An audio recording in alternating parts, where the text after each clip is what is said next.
before I get the job, I'm like, Mwakazi, these people, they have told me that they want to give me the job and they still want to interview me. Akasema, don't worry, my brother. Akauliza, when is the interview? Nikamwambia, I'm just actually about to go for it. I kid you not, bro. Tulikuwa tunasimama tu hapo in the middle of the newsroom. Mwakazi akanishika mkono akasema, Father Lord, I bring Willis into your able hands. Akaanza kuomba. Mwakazi. Na tukasema amen. Akasema, go forward, my brother. I remember when you lost your daughter, right? Yes, my daughter. Yeah. Was that one of your lowest moments in your life, in your entire life? Yes. Would you say that? Yeah, that is the lowest in moment entire life. My entire life. Yes. Nililia, bro. And then I was, and I just sat there and nikaangalia juu nikasema, okay. Right, God, you win them. Yeah. I don't know what it is you wanted to show me, but for now, me and you, we don't exist. We have a family tradition where we get home, we pray. Yeah. Tulifika, tuliwacha wazazi wetu wakiomba pale. Because to us at that point, you're like, unaomba msee mwenye ametuchukulia mtoto. Naona kwamba tena ulishinda kesi, tena ukakuja ukashindwa kesi. Sasa hata sielewi kesi iko wapi. Bazuu inagonga vichwa vya habari kaka. I'll just say that. Bado iko lakini haikuamuliwa. Bado iko. Sikuna ile walifanya makosa. Right of appeal iko kaka. Umefanya Royal Media? Yes. Umefanya Cape Media? Yes. Umefanya Nairobi County? Yes. Ranking? Yeah. Best to best.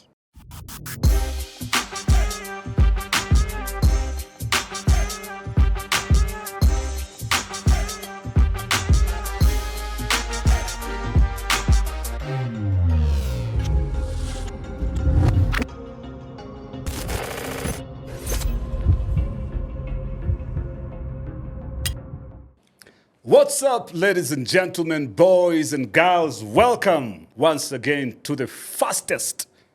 And we say fastest, we mean it. This is the fastest growing podcast in the 254 right now.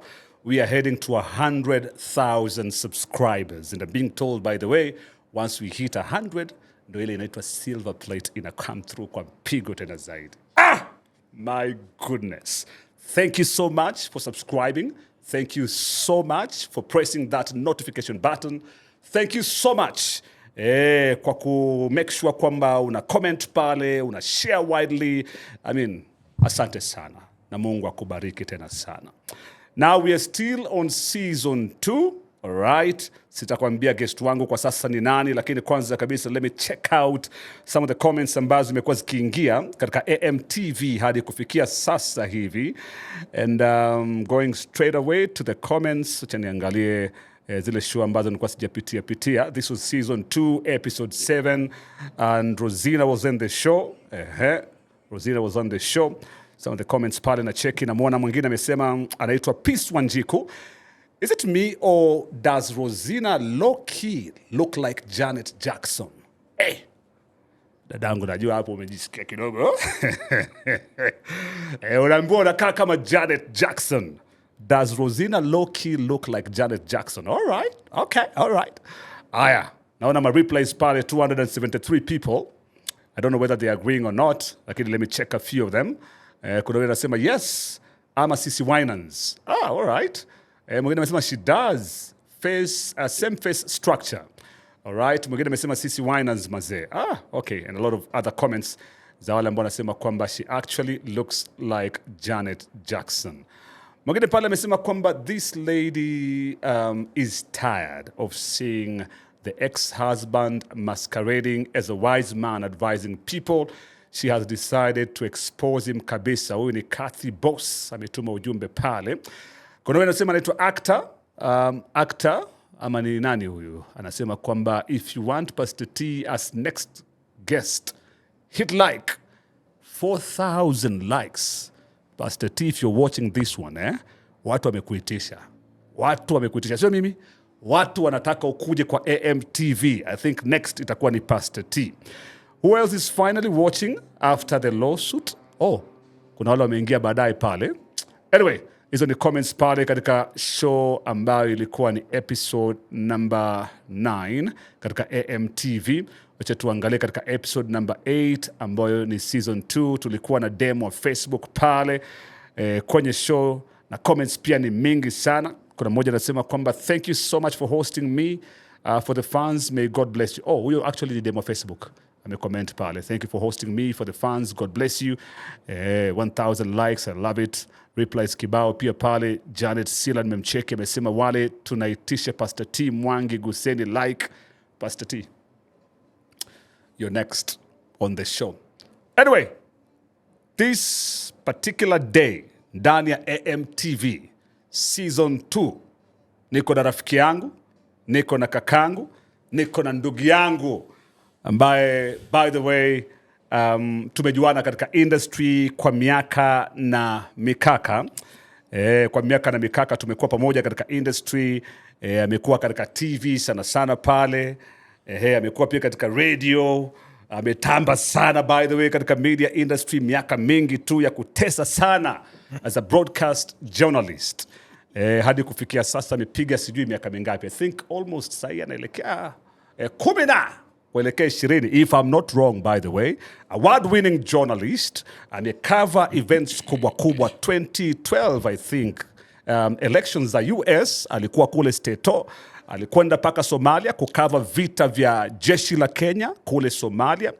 Kadhalika alikwenda South Sudan pia kule kukava story.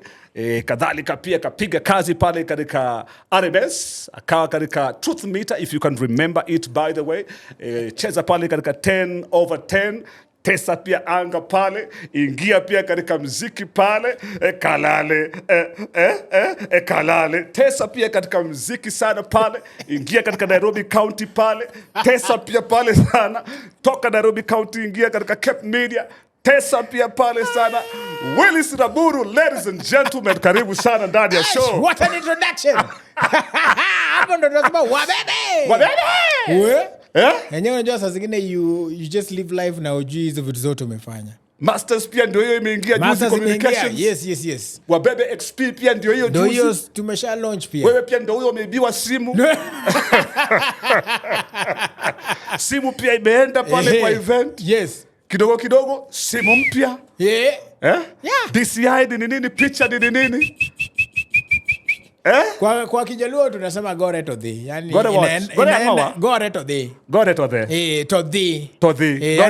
Gore to thee. Yani inaenda kiendanga. Inaenda kiendanga. Inaenda kiendanga. Hii yako nayo imeenda kiendanga. Asante man. Ati hiyo app ilikuwa inaitwaje? Inaitwa Crook Catcher. Crook Catcher. Lakini kwa Android peke yake. Haiko kwa Android. Only on Android. Mimi pia ni team Android. Basi lazima. Hiyo simu iko wapi? Uko nayo? Hii ni mpya. Iliibiwa. Ile ilibiwa sasa iko pale hivyo itakuwa simu ya kampuni. Hii ni pale kwenye Fold 7. Uko pale kwenye Fold 7. Asante sana kwa kakake Sam K pale. Ashani hukepu. Sam K huyu Sam K huyu. Sam K wewe. Sam K wewe. Sam K wewe. Yeah. Cheza kama wewe na wewe. Mbona unaniacha niko huku zamani? Mtu anabeba modem. Mbona unaniacha huku zamani? Tunabeba modem. Mbona unaniacha huku zamani Sam K na wewe? All right, so Sam K alikuita akakwambia? Akasema, njoo kaka, naona watu wamekufanyia ile kitu sana. Njoo uingie hapo kwenye ninilo. Tufanye mambo. So let me ask you. So hii simu iliibiwa? Si hii. No, the one. Yes. Ile ambayo iliibiwa. Iliibiwa ukiwa wapi? Did you feel it wakati uliibiwa? No, actually so nilipatia katika brother-in-law jamani afanye mambo yake. Kisha ikazidi. Ulipatia brother-in-law?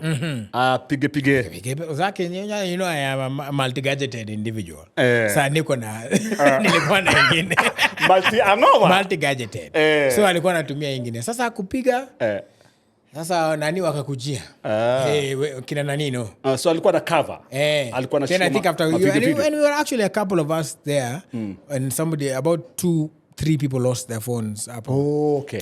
Kwa hiyo katika hiyo harakati. But did you feel it? Ama hukujua baadaye ndo ukashtuka? Mimi mwenyewe sikufeel. Sasa yenda alisikia nimeibiwa. Later akasema kwa sababu simu ni kubwa bwana. Huwezi sema ati hii simu ni kubwa bwana. Sasa lakini unajua pia kwenye nini lo jamani kwenye mandhari na kuenjoy sherehe na kinywaji na kadhalika. 1 2 3 1 2 3 4. Okay, sijui ya toto nilikuwa na wangu. Ulikuwa na wakwako? Nilikuwa na wangu Yeah, alikuwa na wakwake? Hapana. Yeah, alikuwa na Hapana. So sasa wakakuchia. Then wakarealize hamna. So now later on, so what the app does now, unapiga picha, then it sends you an email.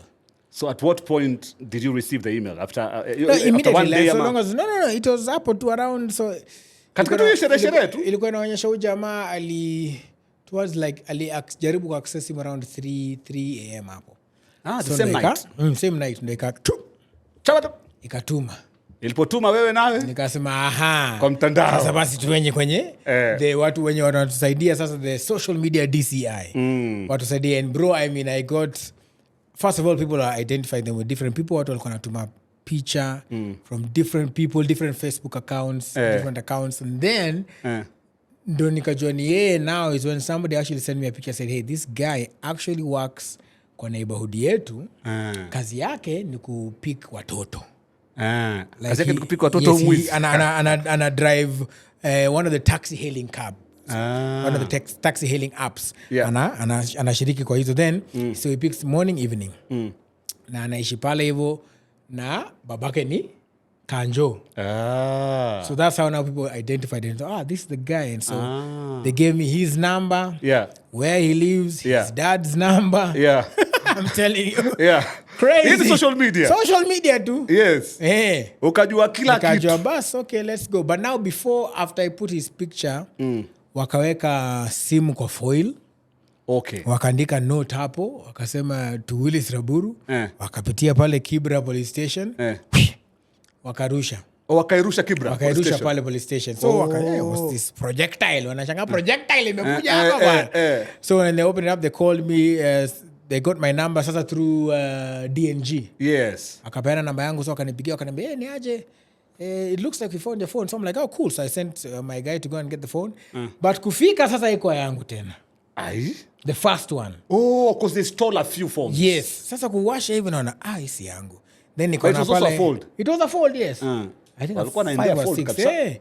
So nikawasha kana emergency contact, nika flip up, nikaona kuna namba nyingine, but this was like 10:30. So when I called the number, it was a lady. So I said, I'm so sorry to call you at night, but my name is Willis Raburu. Akasema, wait, babe, amka.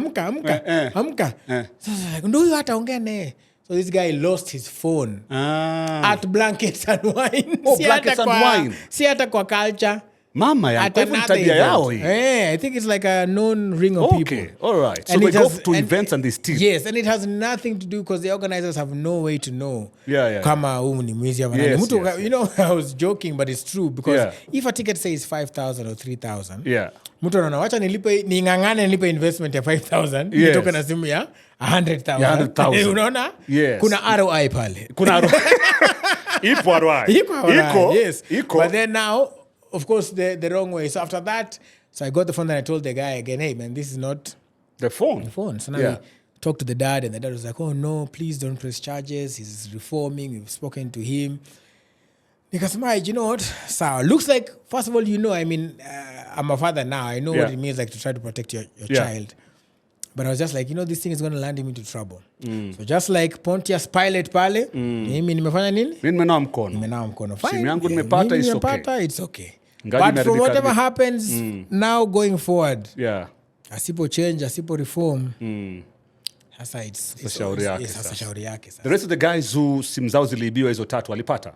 Sasa no, hawajapata. Ni huyo mmoja ndo alipata. Ni huyo mmoja ndo alipata, mwenye hata hakuwa kwenye event. But the other people who are around hawakupata.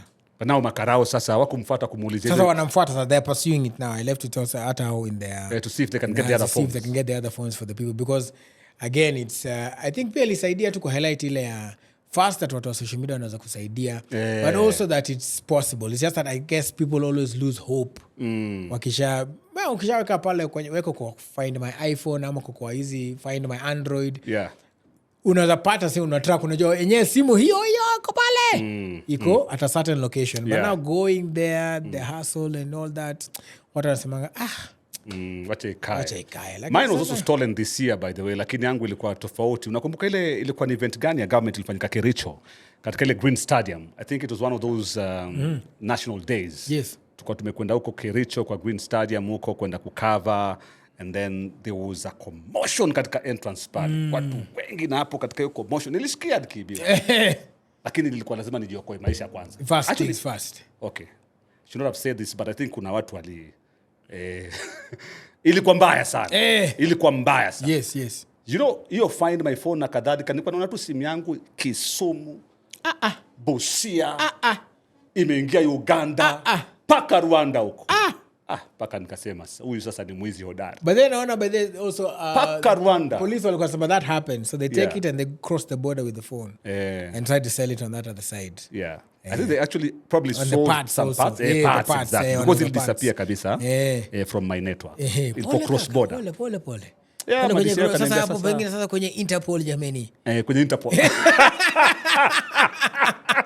Kwenye Interpol, find my phone, man. Give up. Nikasema sawa. Maybe it was time for me to change. Yeah, that's what happened. Even me, I was like, man, thank God at least. And actually, it was on that post, I think some care, Obina comment, some care comment. Then sasa from there now the buzz became, hey, first of all, get this guy a phone. And then when I found the phone sasa, nikaipost pia simu. Nikasema, okay guys, I found it. So watu wakasema, guy, yani you are disturbing us for this thing? Hii mbaya hivi. Imechapa hivi. I have a friend of mine who called me and said, sasa, yani kaka, you are disturbing us because of a geometrical set. Ilikuwa imekaa vibaya. Ile ukweli ilikuwa imekaa vibaya sana. Ilikuwa imeona maisha. Ilikuwa imeona maisha. That was a fold. Which fold? That was a 5. Fold 5, yeah. Now you have fold 7. Now niko kwenye 7 jamani. Kwa 7. Niko kwenye 7. Naipenda 7 bora jamani. 7 bora jamani, inapendeza, inakaa vizuri. Asante sana. All right, so far naona kwamba tena ulishinda kesi, tena ukakuja ukashindwa kesi. Sasa hata sielewi kesi iko wapi, hela utalipwa, hautalipwa. Sijui kunaendaje. Maana naona tu unagonga vichwa vya habari kaka. Unagonga vichwa vya habari. Ole bana. Bazu inagonga vichwa vya habari kaka. Yeah, I guess the case unfortunately 6.5 million. So as a comment on the case because bado iko kotini. Yes. I'll just say that bado iko lakini haikuamuliwa. Bado iko. Sikuna ile walifanya makosa. Right of appeal iko kaka. Usha appeal? Right of appeal iko. No, lakini hauja appeal. Sasa hiyo acha tu. Lawyers wafanye kazi yao. Kwa hiyo una appeal ama au appeal? Lawyers wataamua. I'll be advised by my lawyers because I still have 14 days. Working days. Working days. Yes, 14 working days. You still have them. Yes. But kuna time. So there's a time to think about, to see the merits and demerits. But I think for me, what I learned over and above winning, losing, is just a clarity that it is very important as a content creator, as a creative, to protect yourself legally, whether it's signing a contract. Very true. Whether it is intellectual property. Very true. Whether it's copyright, trademark, patent. Very important, especially the way we are moving into the digital space. Kesho mtu anazamka pata AMTV pale. It's true. Utafanya nini? It's true. Yeah. Lesson number 1, if you're watching, by the way, and you're a content creator, very important, na make sure kwamba content yako yote umeiprotect kabisa kisheria. Yes. Protect kabisa kisheria. And also just have even now when you're just signing normal contracts, even work contracts, I mean, as employment, employment, influencer gigs, brand ambassador roles, always just have a lawyer look through it too, because somebody was telling me that there is always something hidden in the contract. Every good lawyer hides something in the contract that will benefit their client. So for you, maybe hiki tu. Hata yuko hapo anasema everything should be done in jurisdiction Kenya, anasema kwani si tuko Kenya. Kisha upate kesi iko iko another place or something else has happened. So just be careful, just waangalia, it will take them probably just a day, and that day could save you a lot. Yeah. Now my question is, because mimi sijawahi kwenda kotini kusema kweli. Okay, ni mara ya kwanza nimesikia neno lako. Lakini until now 20 jameni. Pale kwenye 20 until now sijawahi kwenda kotini, you know, and I've said this, mimi sijawahi kukaa kwa seli, sijawahi kukaa kwa jela, jina langu halijawahi kuonekana kwa mahakama za Kenya. I've been a very lawful citizen of the Republic of Kenya. Citizen. A law-abiding citizen. Yes. A law-abiding citizen kabisa. Yeah. So I don't know, because when they said, and it's been years since the courts awarded you. Now, years later, they say that the ads really sasa shanga. Kwani alikuwa hajapewa? Mimi nilidhani kwamba ilishaisha hiyo hadithi tena Willis ashachukua shati ya mfukoni na mambo hata pesa imeisha. Kwani Kwenye because because it's a long time. How many years? Is it 1 year? 2, I think 2 years. 2 years. Yeah, since they said they actually awarded? Yeah. Willis. Yeah. Raburu. Yeah. Was awarded. So 2 years later, at the ad, so nashanga ulipewa ama ukupewa? Sasa, so the shiringi ringia. Hapana, because what normally happens in any case, even the same for I can't comment on other people's cases, but in any case, basically what happens is once the court will say today, pay, even if it's a wrongful dismissal. Yeah. And today you hear that I took company X to court because they wrongfully dismissed me. Yeah. And now the court has ordered them to pay me my money, 3 million Kenya shillings. Mm-hmm. What happens is immediately after, and that's why even when I did the first statement, I said that the company still has a right to appeal. Yeah. You always have a right to appeal. So what happens is you say, okay, Your Honor, tumesema ni sawa, tumewasikia ruling yako, but first, number one, let's have a stay order so that the ruling is not executed. And then now within our rights, because it's everybody's right to appeal, whether no matter the side. Yeah. So then the law gives you time to appeal. Yeah. So you have a time 14 to 30 days to appeal, to consult with your client. Maybe your client doesn't want to appeal. Maybe your client wants to appeal because now that time the lawyers advise you this is what we feel, the strengths, the merits and demerits of the case. Yeah. So until it is fully determined, like I think you've exhausted all levels of appeal, or you have an agreement, or somebody doesn't appeal, then is when inaisha. So same if you are taking a company to court for not paying you, and then they say, fine, we'll pay you. The court says, pay this person 3 million Kenyan shillings, and everybody agrees, no appeal. Yeah. Then you paid your money, yes. But so long as there's that element of appeal, bro, unazaenda hadi Supreme Court. Yeah. Same thing that happens same case with the way with our politicians. Wakisha shinda. Then the High Court says that this governor was not duly elected. Then the governor says, no, let's appeal. So they go to the Court of Appeal. Then the Court of Appeal says that overturns the ruling of the High Court.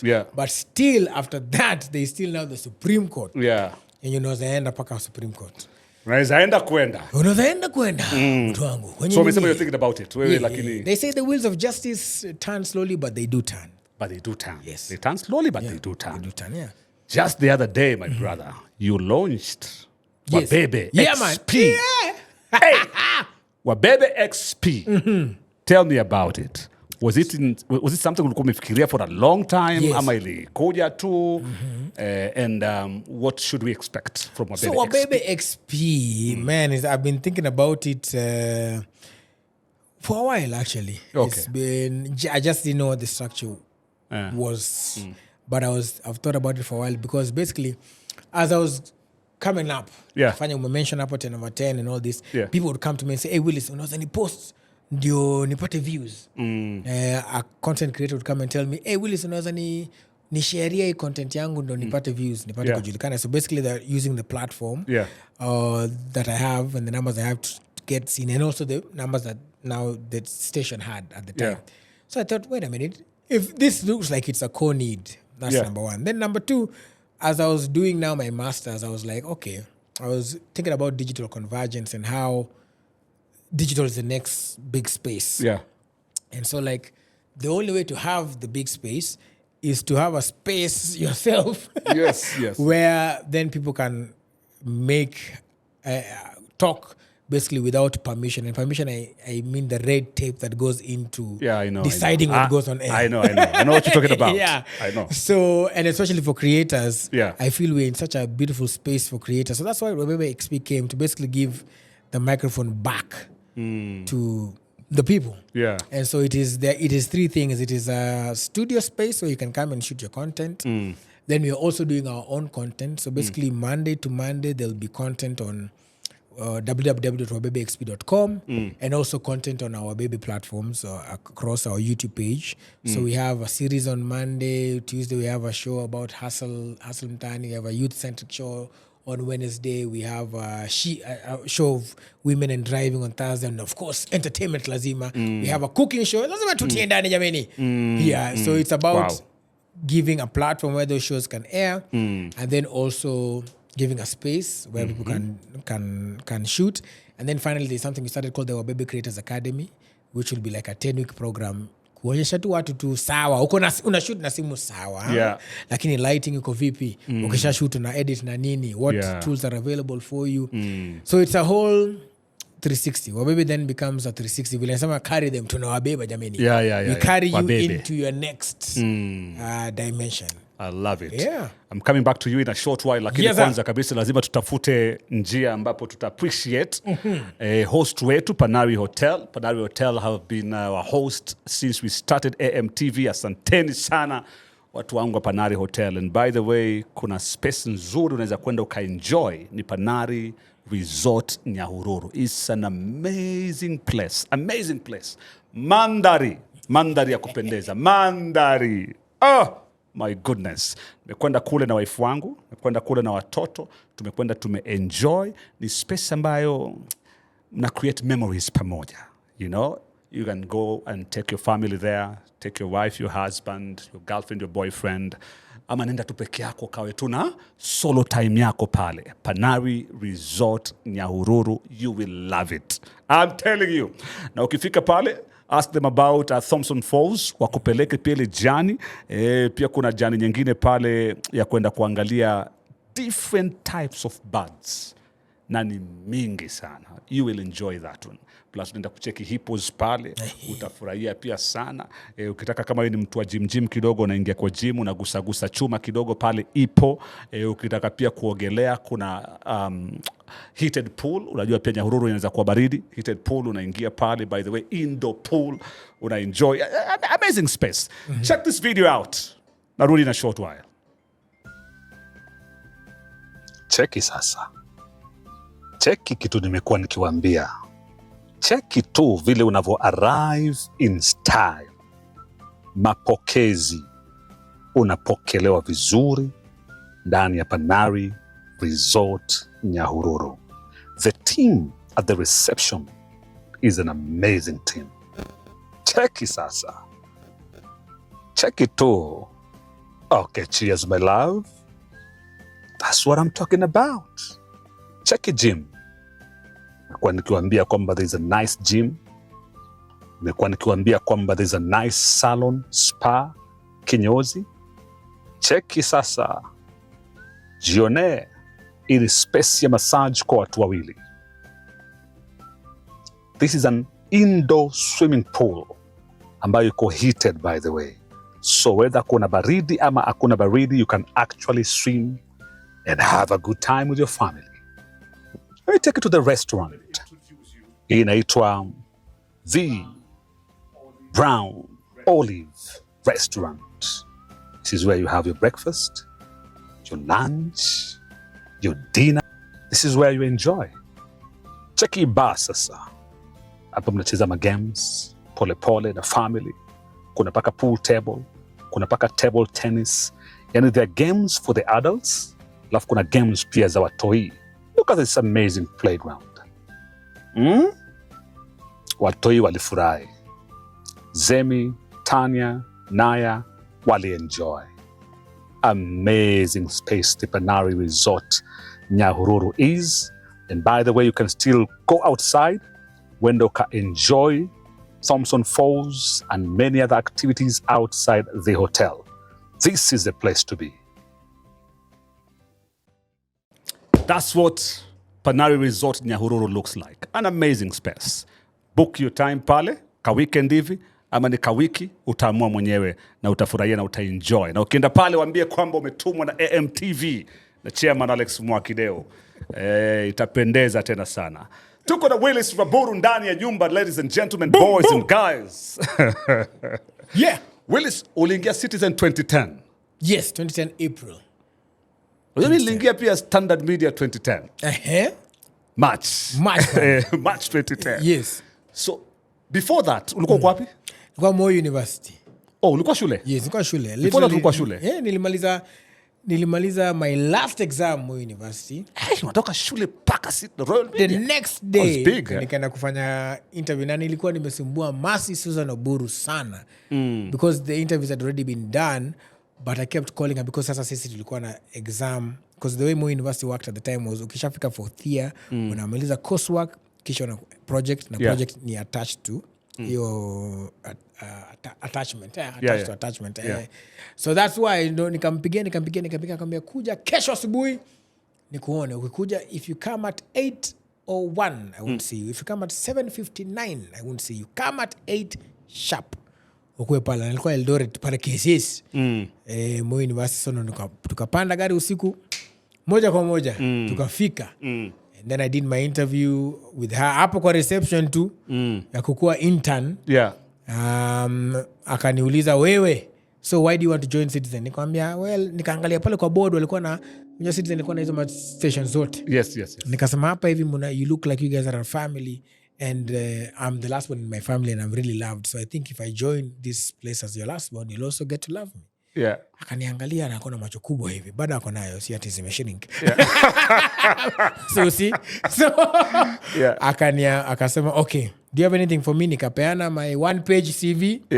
Nikapeana magazine nyingine hapo tulikuwa tumefanya shuleni. Akasema fine, we'll communicate. If we don't call, we have communicated. We've communicated. Yes. But so they called. They called and then they told me to come and start. Now that was 2010 April. Hivyo ndo sasa. So ukaingia kama intern pale. Ukaingia kama intern April, May, June. Interns were being let go, but we were told to stay. Mimi na Anders Sihachi na Mohamed Mahmoud. Mohamed Mahmoud sasa yako Somalia, Anders Sihachi anawaka kwa Super PM kwa Mudavadi ma DFT. Anafanya kazi huko sasa. So hiyo time I had done a story called Rite of Passage. Ya Masai, Rite of Passage. So it really, I think that's what I would say is the one that put me on the map. That story. And kina Peter Opondo, kina Farida Karoneo kani notice. And pia nilikuwa na push pale. Wanasema interns are not supposed to voice 9 p.m. Napata namna napiga kwenye voice hapo. Ellen Wanjiru alinisaidia sana pale. The first time I voiced, I remember that time it was Julie Gishuru, my brother. The creme de la creme. Ndo amekaa pale. It was, this is Sunday Live. What? Yes. And I said about our top story tonight, it was somebody unfortunately had died. And I did the story. And then akasema tu Willis Raburu reports. By the time hiyo jina ilantu reports, simu ikapigwa kwa Ellen. Ellen alisomewa bwana. You're giving an intern my bulletin. Akasomea. Alisomewa ati historia yangu ikaisha, baada anasomewa tu. Akamaliza hiyo simu akisema, lakini sasa boss, to be honest, unajua umenisomea hata ujawa. Sikiza hata story. Sikiza story Rite of Passage. Kwa Rite of Passage. Unfortunately somebody, they were going to get married then, like tomorrow, then they were killed today, like when they're parking kwa gate yao pale Kikuyu pale. They were parking wakauliwa. That was the first story on air live. On prime time. Yes, your first one. My first one. Sasa. Yes. And this is because I had done crime stories before, but every time bana umehustle. Wewe umeenda umefanya interview ya polisi, umeenda umefanya interview sijui ya nani, kisha unaambiwa hand over everything to ule reporter fulani. Mwenye sasa yeye ni mwenyeji. Kwa sababu wewe ni intern. Jina lako halisi na that time ilikuwa tape, so unatumia time codes, umeshaandikia, unaenda pale una digitize hizo vitu, kila kitu. Then bas. So let me ask you, you actually as an intern were doing stories, unafanya stories zako alafu unapeana? Yes. Unapeana. So ulipeana stories kadhaa? Bro. What? I think the first time it happened to me, ilinivunja roho kabisa. I can imagine. Because that time you are an intern, so we drove. It was also another case ya Mbale, so tumedrive, tumeenda. It was very far. I think huko Rongai huko ndani huko. Did the story, then the person originated was from east side za Kilimani, mwenye alikuwa alipatikana huko. So we police station huko, then we came to police station huko ya Kilimani, did interviews on the scene, gathered all the information basically, ready for the story, and then had to drive back mapema because I got digital days and the footage. Drive back so that we are at least back in the office by 5. Hii story nimeassigniwa 8 asubuhi. Yes. Naingia 5. Then unaenda kwa meeting, una brief, Unawaambia so what happened, nasema A B C D, wasema wow that's very good work, patia fulani your story, What? everything. In fact sasa then sasa lazima ukae na huyo fulani hapo, umwelezee ndo aandike. Then sasa ikiangaliwa sala na editor, sasa wewe kazi yako unaenda kwa editing suite to digitize this content, because now you have the time codes, right? Sema na minute 15 huyo aliongea jua hii, then unaandika na ulichukua na jina lake, unapiga hivi, unaandika, unamwekea kila kitu pale, ana shine hadi kwa sababu sasa bado inaangaliwa na story inaenda saa 1, 7 o'clock and 9 o'clock news. So unamweka hadi kwa timeline, my friend, una lay foot. Yani kazi tu sasa yeye anakuja tu kuweka tu, kutia tu sauti aweke pale hivyo, umemwekea kila kitu, my friend, na editor pale. I did that, I think so long, bro. I think maybe 6 to 7 weeks of doing that. Just but now where you would do your stories was 1 o'clock. So you go, 1 o'clock you're allowed. Yeah, you're allowed to hata kuweka voice yako. Okay. So tulikuwa 7 to 9 wachana nayo kabisa. Hiyo sio yako, ni wazee wa kazi. Prime time. Yes. Lakini sasa hiyo 1 p.m. they were like, oh, reporters are not supposed to be, interns are not supposed to be seen. Uwezi fanya ile piece to camera ile unaonyeshana mwisho. Sasa mimi nilikuwa nazifanya mimi. Hapo 1 p.m. Hapo 1 p.m. Unasema sura yangu mtaiona. Bwana, Citizen TV. Sura yangu mzuri mama. Citizen Live at 1. Unaipiga. So siku moja mdosi wangu Peter Oponda alipita hivi akasema, aliangalia hivi nikamwona anashake tu kichwa. Una is a crazy guy. Jamani, newsrooms, please don't do that. Don't do that. Please don't do that. Yeah. To interns. Wacha intern akitoka na story, aitengeneze, aimalize, aipackage, kila kitu na iende hewani na yeye. I think the thing for them was a quality issue at the time, because they couldn't control, but then it's a delicate balance, because huwezi pia argue ni quality issue na pale kuna editors kama 3 watapitia hii story. So by the time it's getting to the final edit, surely we have understood that it is factual, it is actually a story, it needs to go on air. Sasa I think also it's now balanced, because what are you going to say to the people who are, remember at the time, for example, we were 30 reporters at Citizen. Any one given bulletin has around 11 stories maximum. So how are you going to explain that out of your 11 reporters who are on the payroll? Yes. Umepatia intern story. So it's a balance. Basi 30 reporters hata ku break through hapo. Yes. Si mchezo. Hata jina lako liingia hapo. Sasa walikuwa wanafanya story nyingine hapo, ilikuwa inaitwa Roundup.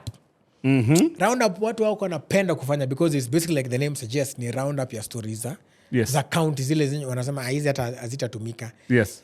Elsewhere wengineko, mtazamaji, ni kwamba mtu mmoja alipatikana pale akiiba kuku. Alafu mwingine pale akasema Willis Raburu reports. Bas. Sasa mimi nilisema either way, si jina langu zimesema pale. It's my name, right? And Washira Warula alituambia the most important thing you can ever do on TV or any platform is to say your name. Bro, hiyo roundup nilikuwa naifanya, hadi nilikuwa naitengenezea graphics. Nilikuwa nafanya hiyo kitu na 1 row yangu, and then it was the last story before to end the business news. So guys are thinking, guys would argue that the best stories are the top 3 stories. So by the time mtu uende break, then uende mtu watu washa switch off. But then I still would get SMSs. People still online pale wanasema, hey Willis, we've had you guys from Moi University. And for me that was that nimesema jina langu hivyo na imeenda kwa YouTube. Naweza pull your story. Nikasema no matter what happens, mimi nilifanya story. Niko sawa. Yes. So breakthrough story yako ilikuwa ni gani? Rite of Passage, the Masai Rite of Passage. Which again, interns again are not allowed to travel to go and do these stories. But I had a cameraman called Steven Shitera, who is also a go-getter. And when we pitched the story together, akasema, no, don't worry, I'll take care of these guys. Wacha tuende tu tufanye, because it was uko in the heart of uko Masaini, uko ndani. And we had an opportunity to film that Rite of Passage, wakipakwa, drinking, piercing the cow, drinking the blood, pandishwa na mori, the whole ceremony. We were there to the Transnight now. I did a 2-part episode called The Rites of Passage in Emurua. I can't even still say the name now. Hata kuna bloopers iko na hiyo jina siwezi sema, but uko Emurua. We did it. And I remember everything that we were told to do, I did. We were told in terms of what the bosses, I could hear them complaining, nyinyi mnaandika tu, you don't script to picture, sijui nini. Nikasema, so that's what they mean. Okay. So let me find a creative way to script to picture. Unaona pale jua unasema as this, sijui miale ya jua inapo nini pale. Unaona pale blood hapo sema a drink to the future, destiny because these are videos. Yes, pale kwenye kuandika jameni nimetia pale. Yes. Niliandika bro. Yes. Did a 2-part series. Yes. And then one time after, I think because ilikuwa na Saturday na Sunday. Yeah. First a prime time hiyo. And again ilikuwa inawekwa the last story. So it was either a roundup or the feature of the day. So ikaenda. Then now what happened was sasa after we used to meet every Wednesday. So Peter Pondo was there. I remember it was, so he said April, May, June. So June, July, it was August, I think, thereabouts. Peter Pondo akasema, you know, some of you, hamufanyi kazi, you have to be pushed to work. Nini, sasa mimi nimekaa huko nyuma. Mimi niko hapa, I'm like, these briefs, nini. Wakasema, anyway, some of you are doing a very good job, and that's why we're going to give that young man a job. So mimi nilikuwa kwa simu, kuangalia juu na mimi ndo young man watu wanaongelea hapa. I'm like, just like that. Maybe. I'm like, so watu kaanza kuclap nini. And then that is after rite of passage. Yeah. Then still after that, I think still after that I had to do an interview. Nimekuwa pale kutoka April, May, June, July, August, Germany imeingia. Wananiambia sasa hata kuna interviews wengine waliachiliwa mimi nikabaki niko round 2. And then wanakuja kusema, so you are an intern here. We are told you are an intern. What did you do to make you stay? Nakumbuka the people who I used to ask a lot of questions. Hussein Mohammed aliniambia, I told Hussein, man, one day I would like to read news. Do you like how I read news? Do you like how I do my thing? Yes. Yeah, because I'm doing it as me. So you just be you. Yeah. Don't try to change to be anybody else. Unajua nilingia wakati watu walikuwa naimba sana kwa news. Kwa news. Basi alipofika akaona ameshikana na ndovu. Ndovu akakuja akaenda. Alafu Willis Raburu. I remember those days. Sindio? Nani alianzisha hiyo? Sijui nani alianzisha ujinga lakini. Nimeona niseme TikTok. Wacha niseme TikTok. Sema kutoke, wacha niongee. Ilikuwa, I remember, and but they were very reputable and good journalists who are doing it. And by the way, for some reasons, those days it was working. Ilikuwa inabamba sana. Because you're like, days, wow. Yes. But then you realize that all of a sudden guys want something relatable. Ukimwongelesha aongei. Sasa ndo hii nimechukua kopo la maji. Nainywa. Hakuna kitu kama hiyo. Ati mwanangu umeanguka lakini umeumia. Amka. Utapoa. Nakumbuka we used to enjoy my good friend Duncan Hemba. Kuna siku alikuwa anafanya story ya soko. Akasema soko kuna sijui nini. Akaanza dania, machungwa pamoja na nyanya. Tukamwambia sasa nyanya ni nini? Kaka, what is nyanya? So by that time, I just wanted to be myself. You just wanted to be Willis Raburu. Yes, Michael Jenga pia kaniambia, whenever you're working for 5 people. You're working for yourself because you watch it. You're watching for your audience. You're working for your boss. You're working for your future boss, and also your future audiences. It's true. So I was like, okay. So I was taking those tidbits and applying them, and then of course the great Johnson Mokazi and said, "Listen, my brother. When you want to go far, you must trust in the Lord and have excellence in everything you do." Hey, that's my brother from another mother. So Mokazi has just been the same since then. Mokazi, let me tell you. Hajabadilika. Mokazi, and it's very interesting for Mokazi because, do you know me? I really believe in one God and writing the vision down and making it plain. Say that again. I believe in God.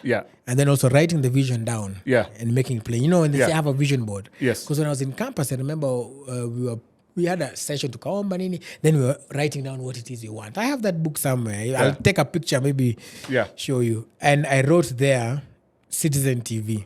Really? Yeah. In campus? Yes, in campus. Wow. And I wrote the name of now the holding company for Wabebe XP. Pia nikaandika hapo. Really? Yeah. Wow. Yes, sir. Imagine. For real? That was like 2008. Wow.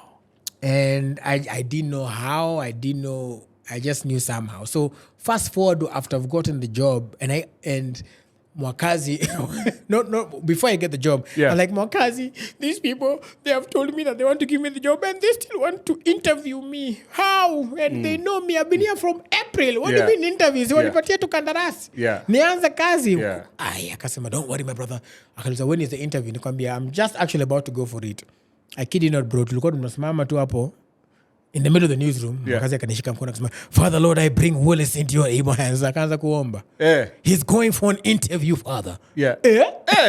Mwakazi na tukasema amen. Akasema, go for it, my brother. Go for it. Nikaenda. Of course nikashinda nikapata job. Baada kupata job pia sasa kumbuke ni August. Wacha niambia kwamba kazi officially inaanza October. Another month without money. Another story. Kwani as an intern you were not being paid at all? No. Hata shilingi kwa ya pili. Jamani. Media houses. I think the transport too jamani. Na lunch. Kwenye lunch too. Lunch na transport. Peke yake. Acha intern tu apate transport na lunch. Ya kufika tu. Shilingi 20,000 si mbaya. Ndio. 20,000 haijaua mtu. Patia intern. Peana hiyo kitu. Ka 20 tu kambao jamani. Ka 20. Ale na apate transport. Na weekend ikifika kidogo. Ajigambe maana unajua yuko katika jina kubwa. Bwana we. Sasa uko citizen. Yes. Mimi nakumbuka that time nilikuwa napanda matatu. Nasikika hewani. Sura yako inaonekana. So home hawajui kama hauna kitu. Unasema home na matatu, nilikuwa napanda matatu unasema and then pia I'm told, so nakaa kwa the front seat. Nikishaingia hivi Willis Raburu amefika. Sasa huo konda anasema Willis amesema anawalipia wote watu kwa matatu. Alafu anasema pesa pale mbele. Wamepiga hesabu ya watu wote. That time I was in Langata hadi first salary ilikuwa ngapi? First salary was 40,000. Alafu nani Kasongo ile time alikuwa na kacha yake na kuja think 32 31 hapo. Ukaingia wapi nyumbani? Ama ulikuwa unaishi kwa mama bado? So I was living in my parents' house. Okay. So even after the 40,000 bado ukakaa kwa mama? For a while. Then I realized inahitajika independence jamani. Nikatafuta pale nyumba yangu safi ya 15. Yes. Mtagani. Hapo Langata ilikuwa inaitwa Jonathan Ngeno. Ka 15K. Ka 15 pale. Ka bed sita ama ka one bedroom? Ilikuwa ka 1B. Ka 1B. 1B lakini pale in true male fashion. I saved up enough to buy a TV. You saved enough to buy a TV? A TV kwanza. Because sasa nilikuwa naishi at the time actually I was living in my it was our parents' house, but my dad had sort of given it to my sister. Had just moved back from the US. So my sister was living there with the husband. And so they took care of me amazingly well. Love them. And then sasa wakaenda. So during that time when they were still taking care of me, now I was saving. I was saving. And I also didn't feel like telling because they were so nice to me. I didn't feel like telling them. I want to kind of branch out on my own. So I just started saving. Nikanunua mattress. Ile kwenye 5x6. 5x6. Yes. Alafu nikanunua TV. Mattress alafu TV. Yes. Nikasema bas. I'm ready to go. Hii kitu sasa tukutana nao mbele. Mattress, TV. Ukaingia katika one bedroom. 1B pale. Sasa wale kwa bedroom kuna mattress. No. Kwa sitting room TV. No. Mattress iko kwa sitting room. Mattress kwa sitting room kwa TV. Bedroom is luxury still. Then now I moved. I told my sister, listen, I've spent all my money buying this TV. Sasa naomba tu sufuria moja. It was Sony Bravia.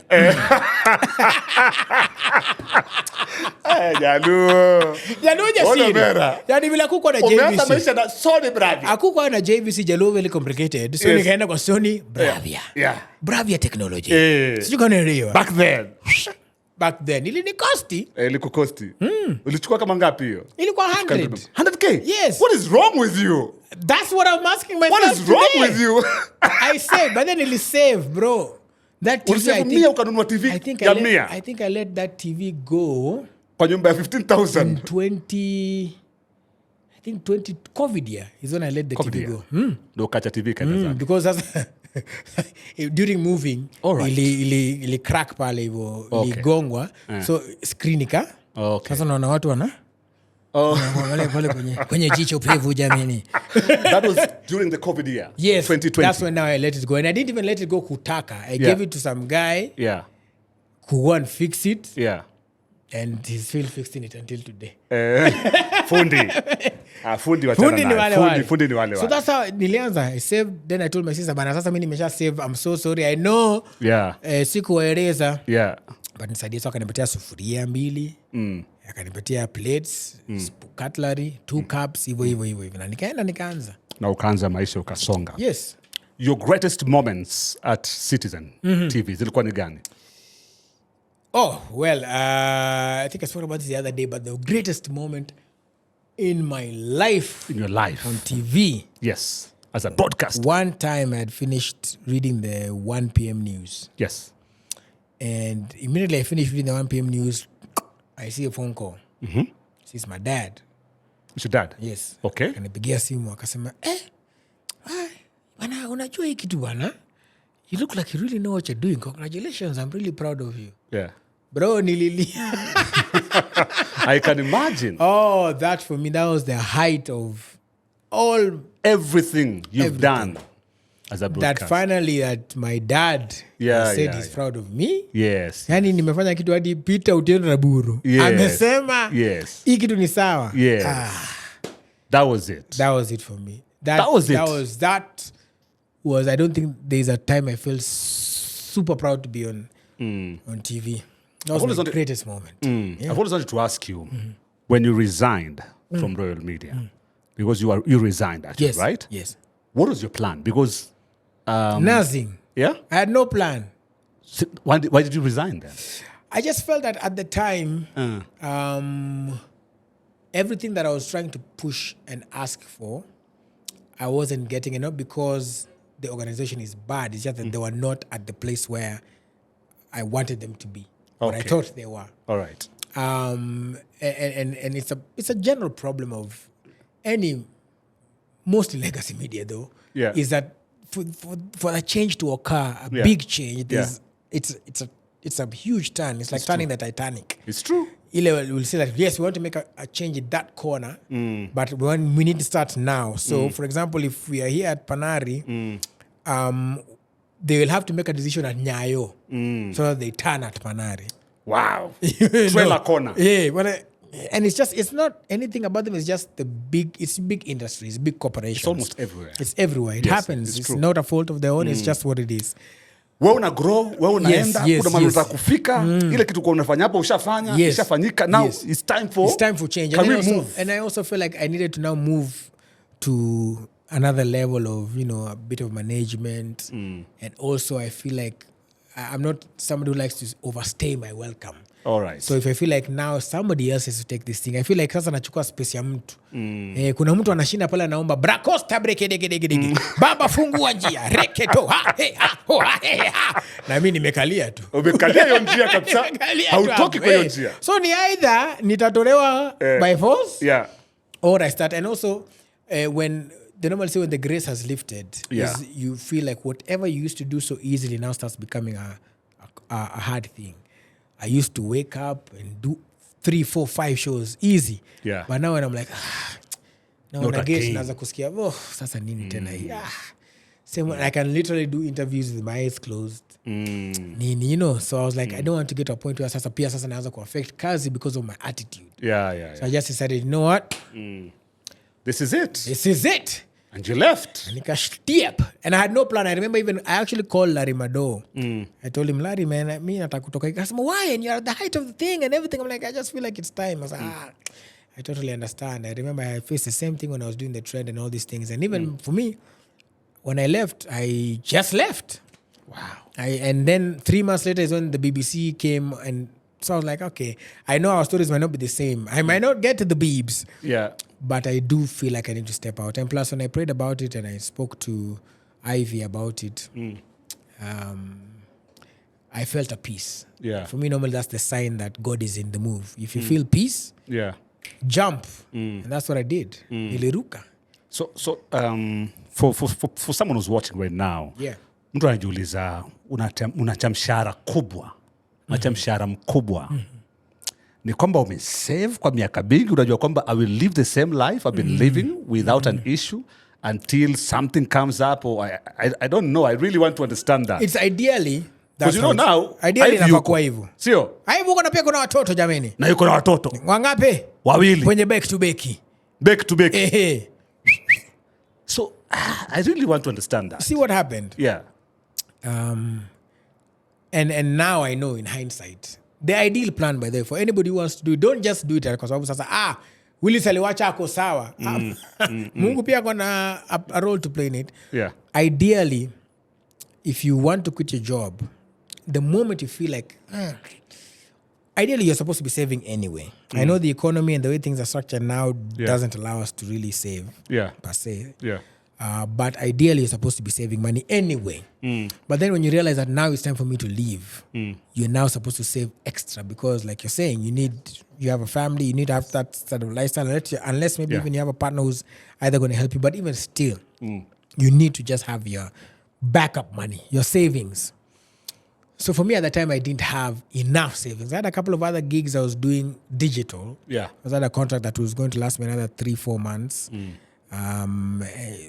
Thereabouts. So I was like, what is the worst case scenario? Is nirudi wapi pale Kisumu City, mji wa hatari, nikae na wazazi tena. Yeah. And my kids at the time were 2 years and 1 year. So I was like, in case nitoke, I have about 2 years before I take these guys to school again. Wanaanza wakiwa 4 na 3. Yeah. But I have 2 years kujipanga haraka. Yes. So I was like, because the other thing is if I stay again in this place, watu mimi naona mimi nilikuwa naona ni kama watanifuta. Vile walikuwa wameshaanza kukuja. Yeah. I was like, I'm now on borrowed time. Ndio mimi superstar, ndio we are making money with the shows. Yeah. But you can only push people so far. I know. So, I know. Yeah. I mean, na unajua, wewe ndo unajua. Yes. Wewe ndo unajua. And by the way, wewe unajua. You actually know. Sasa niko katika borrowed time. Hapa niko kwa borrowed time. Nikikaa watanitema. So fadhali nijiteme mwenyewe. Yes. Nasikia kukuuliza, inaniwasha, nasikia kuuliza uliacha mshahara ya pesa ngapi? Inaniwasha sana. Ni mingi. Nasikia inaniwasha sana nikuulize hii pesa ngapi uliwacha? Tuseme basi tu ilikuwa inakaribia pale kwenye milioni. Tuseme tu. Inakaribia kwenye milioni. Na ukaiwacha. Nikaiwacha. Na ukaiwacha. Mwenyewe tu. Uliwahi kujuta? Yes. Oh my goodness. What do you mean? Of course. Ash. After how long? Bro, almost a week in. Because they always tell you, if you don't quit. And this is another thing I'll advise people. Don't quit, especially if you're in the newsrooms. Yeah. Don't quit until ulipwe ile mshahara yako kwanza. Wacha mshahara ingie, then now you can tell them I'm leaving. Ukiwaambia before. Yeah. Ile hesabu itapigwa pale. Patapotea karata. Yeah. Itakuwa noma. So for me, nilingoja. Mshahara kaingia na kusema, basi. Nitakuwa nazidi mimi. Hallelujah. Imentosha. But now we remember, kuna vitu ulikuwa nalipa, nilikuwa na loans, nilikuwa na nini, all these things that you are doing. And life is still going on. Rent, things are happening. Yes. So, by the time, wewe unajua, you have calculated umewacha, then vitu zinaendelea tu. Sasa, remember things, you are like, inaisha, boop, inajazwa. We are back. Unatumia, inaisha, boop, unapigwa jeki. Boop, sasa saizi inaenda. Hakuna boop itakuja. Boop is not coming. No boop.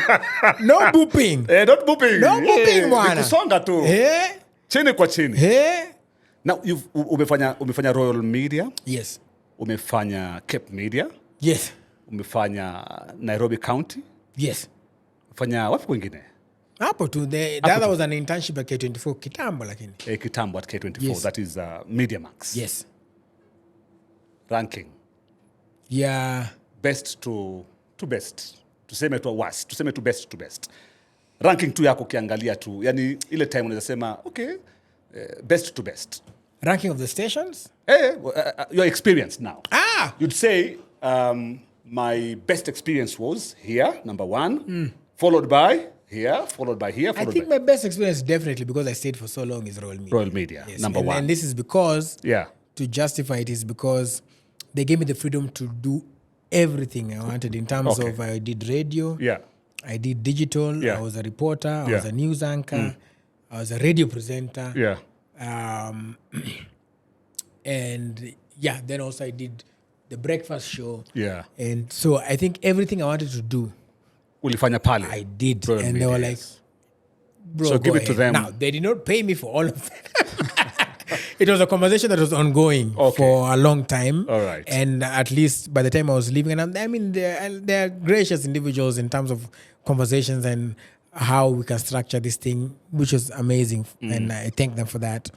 So I would like, just because of being able to do all these things, that's why I would say I would pick Royal Media as as number one. As top number one. Number two? Number two would be Cape. Cape Media. Yes. All right. Reason? This is because... Cape Media ukukaa sana. Eh? Ukukaa sana. Suka sana. Ulikaa muda gani? Nilikaa maybe 6, 7 months. 6, 7 months, okay. Yes. And it's also because, again, you see, I feel like sometimes when visions are not aligning, that doesn't mean the place is bad. It just means that your vision and the vision of the owner are not on the same page. That's it.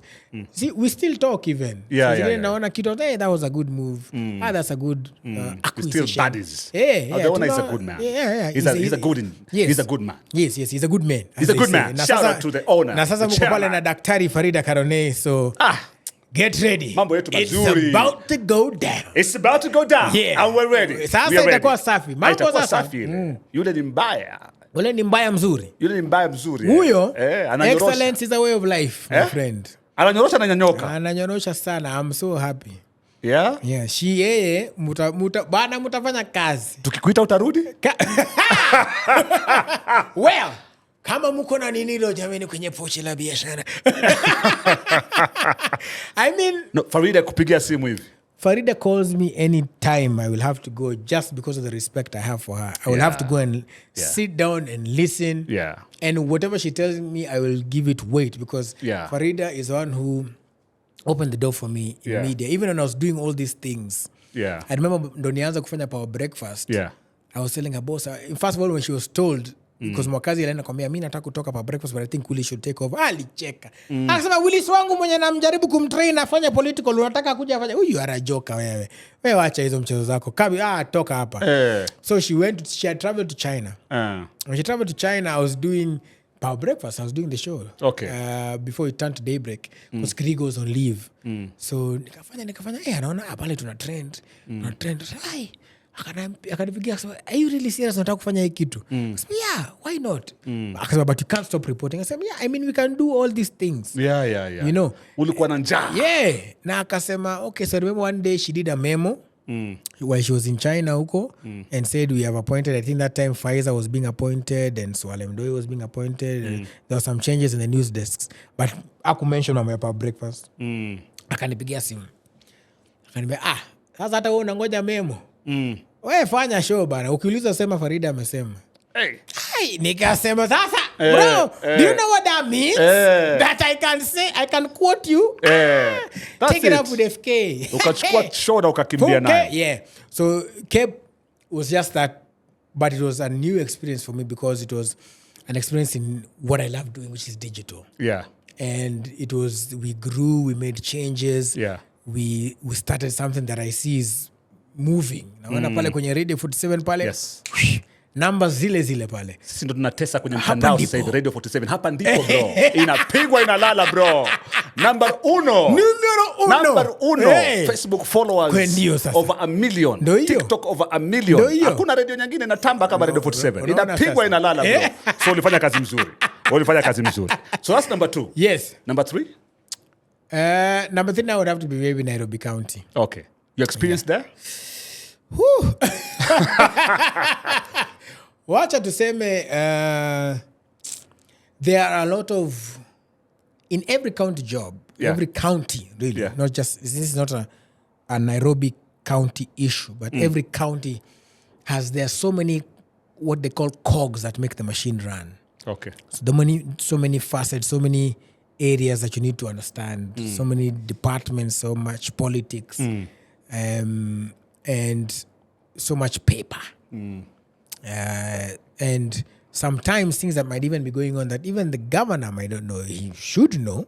Yeah. But sometimes things happen that even he doesn't know. Yeah. And sometimes you realize that even knowing the governor is not the power. You might unaingia pale kwa ofisi unasema nimetuma na governor.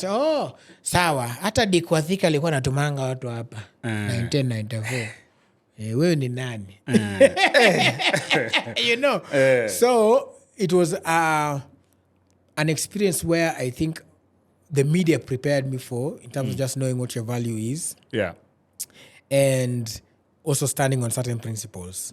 So I still feel like governments, counties have a lot. They can do so much, bro. Like, remember Kivuta Kibwana back then building level 3-4 hospitals with 350 million. Yes. And then you hear State House is refurbishing for 800 million. Mathematically, that means that those are two level 2-3-4 hospitals that could have been built. It's true. You know, so it's true. I think there's a lot of money and resources in the county that can actually, if we follow the letter and spirit of the Constitution, yes, and you have great leadership, bro, man, you can change lives that some that you don't even need to even talk about what the national government is doing. At the basic level, if the government also keeps giving, because that's also another thing. Yeah. If the government releases the funds in time for the counties as well, and then now the funds are properly used, bro, man, lives can be changed.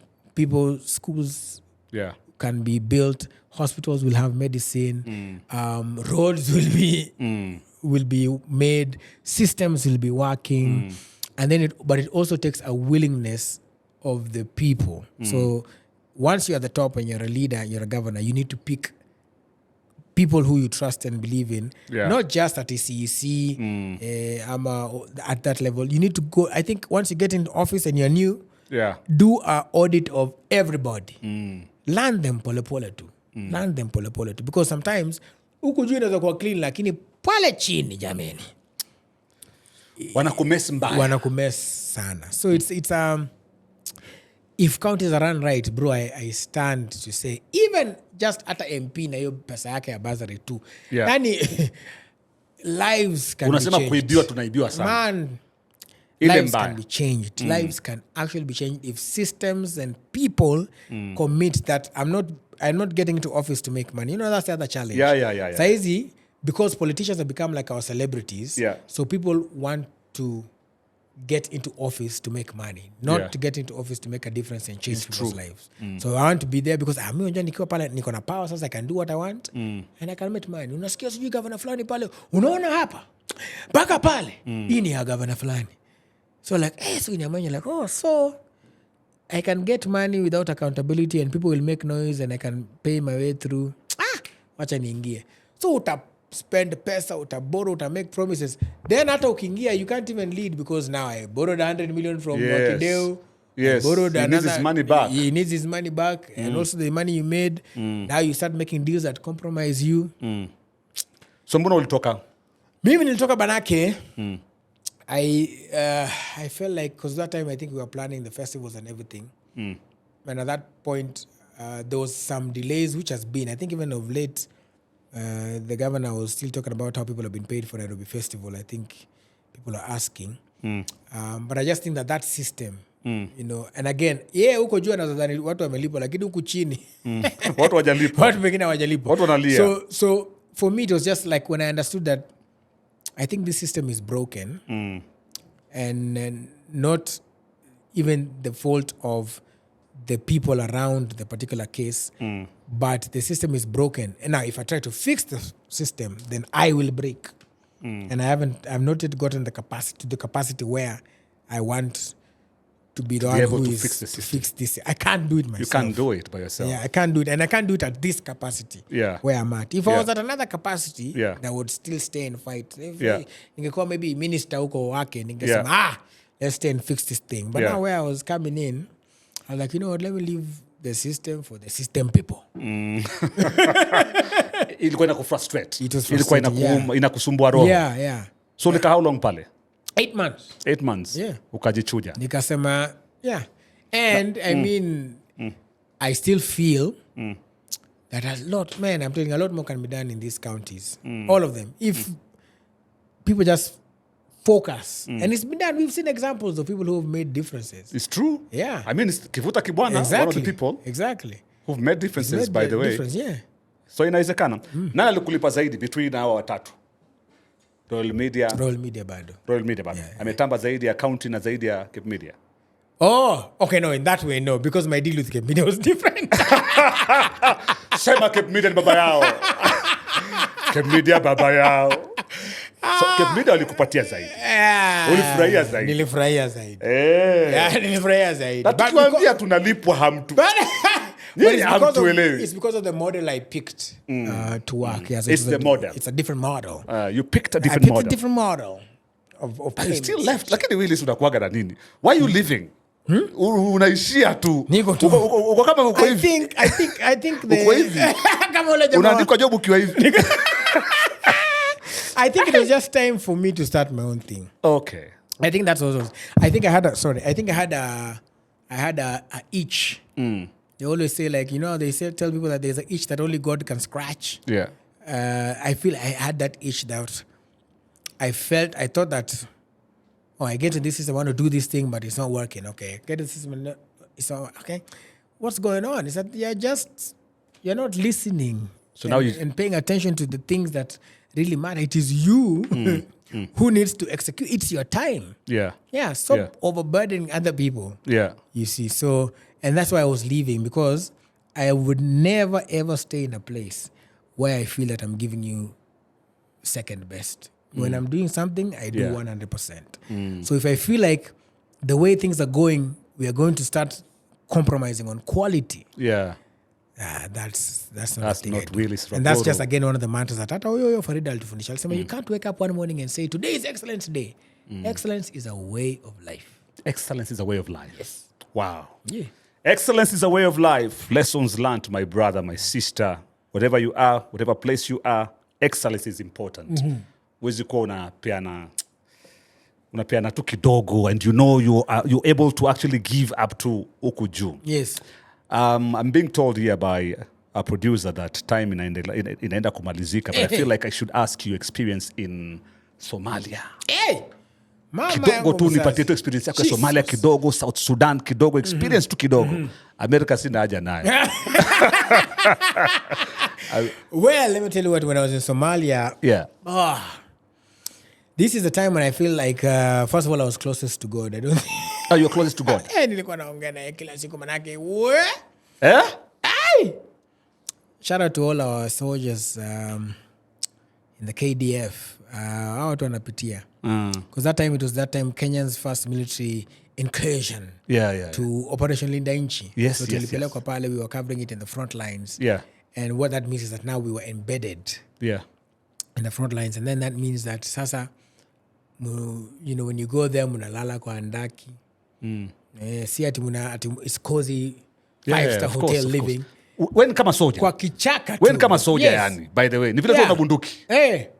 Na uko nayo, lakini you get your protective gear as well, because anything could happen. Yeah. And that's the thing. You had a gun? No, I didn't have a gun. I had just the protective gear. Bulletproof, yes. Bulletproof helmet. Yeah. Yes, because I remember telling us, like, so there's an armored personnel carrier, the APCs, and of course they're bulletproof. But they're like, because I remember, okay, I don't know, sitamtaja, but alikuwa anatuambia pale, this thing is bulletproof. Sawa?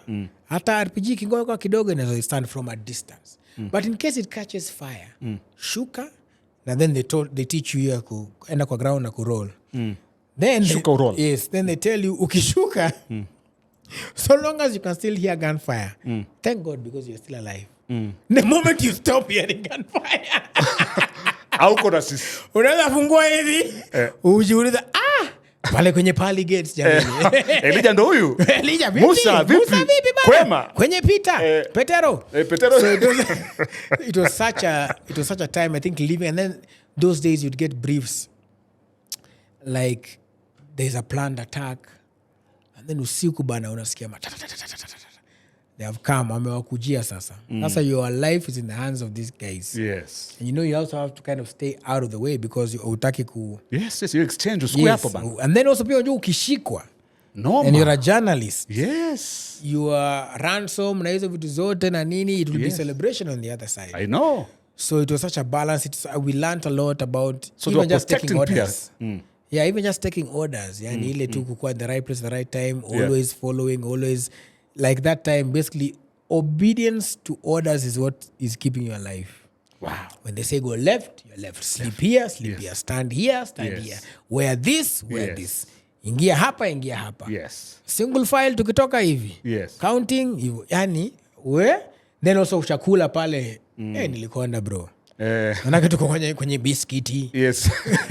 Kwenye canned food. Yes. And and I think I was there for like 34 days. Tulifanya New Year's pale. The General Karangi alikuja. And then Christmas and New Year's tulikuwa pale. 34 days. 34 plus days hapo. Wow. Nikiwa na Duncan Haemba. Na na Ken Kipchumba cameraman. Na Peter Ngaruya mtu wa sound. Hey! Munaipiga 34 plus days. My friend. Na mkamaliza mkarudi salama nyote. Kalele Oguna. I joke with him about it these days. When now we were telling him, because we were given some satellite phones. So nikapiga nikamwambia, sasa simefika. Naomba ututumie ndege basi tuchukue. Akasema Raburu ndege sio matatu. Tutaenda pale kwenye kituo uingoje. Yes, there is a process to these things. Yeah. Give me time. Yeah. Sasa give me time na sisi. Mimi naona ni kama hiyo time ndio sina jameni.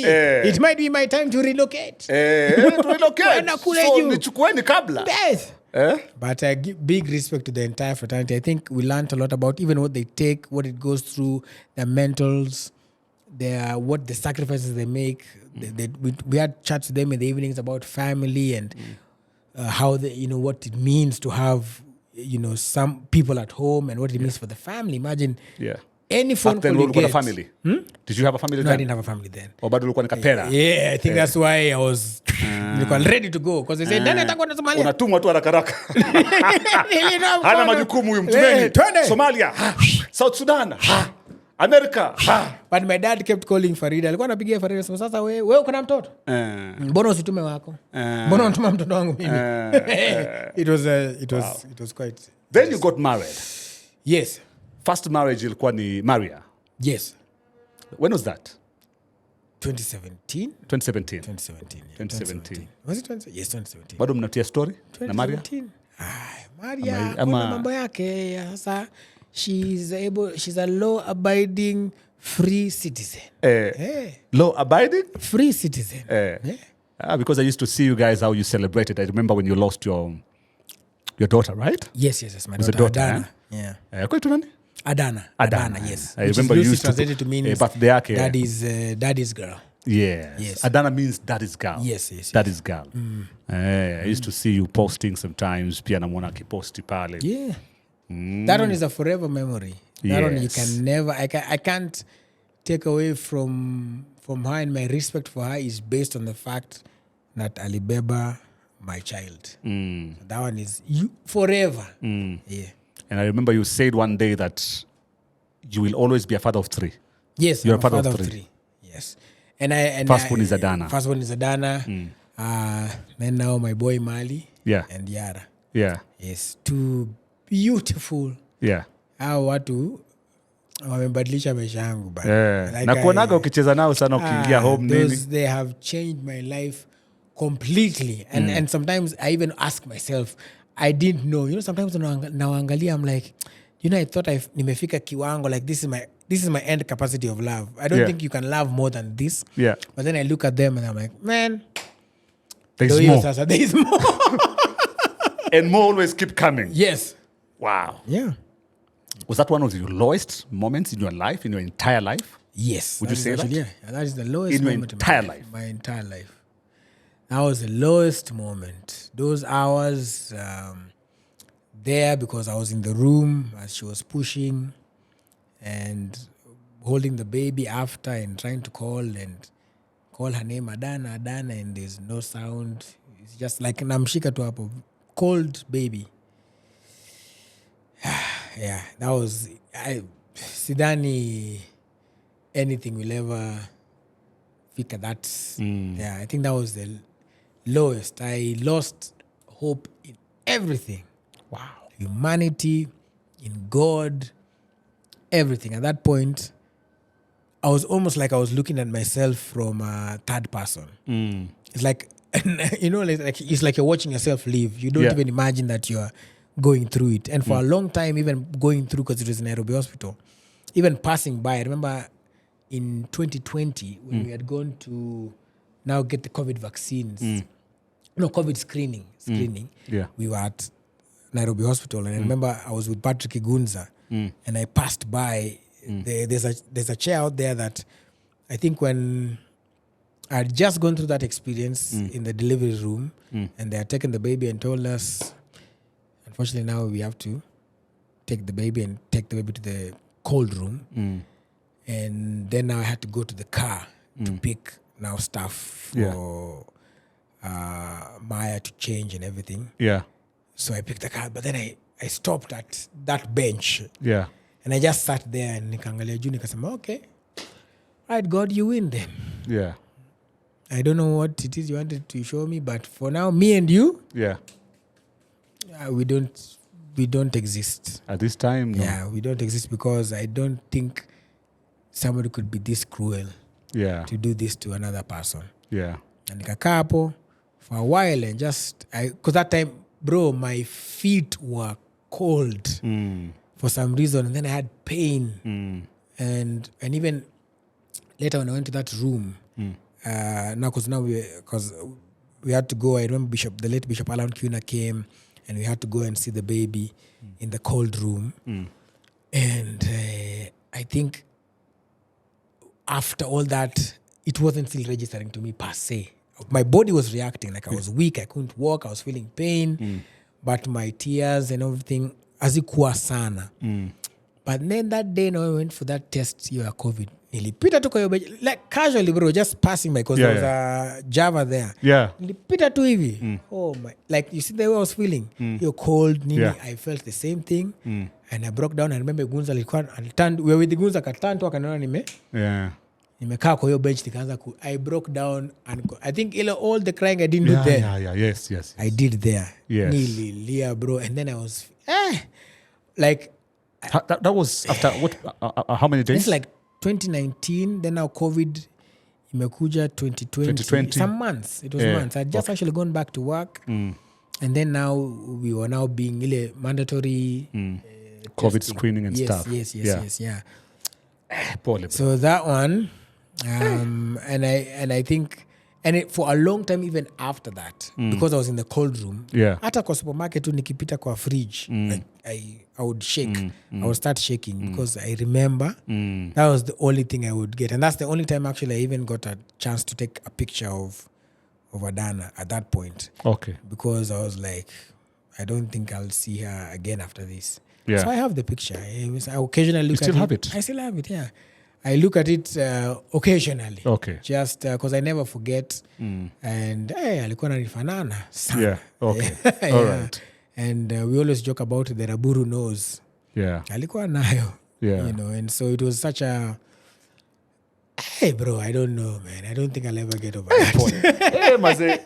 Hey, pole Yeah, bana. yeah. Hey, mimi nilikuwa naona. Hey, I felt bad, maze. Yeah. Mi huwa sina nguvu. Yeah. Sina nguvu, bro. Yes. Yeah.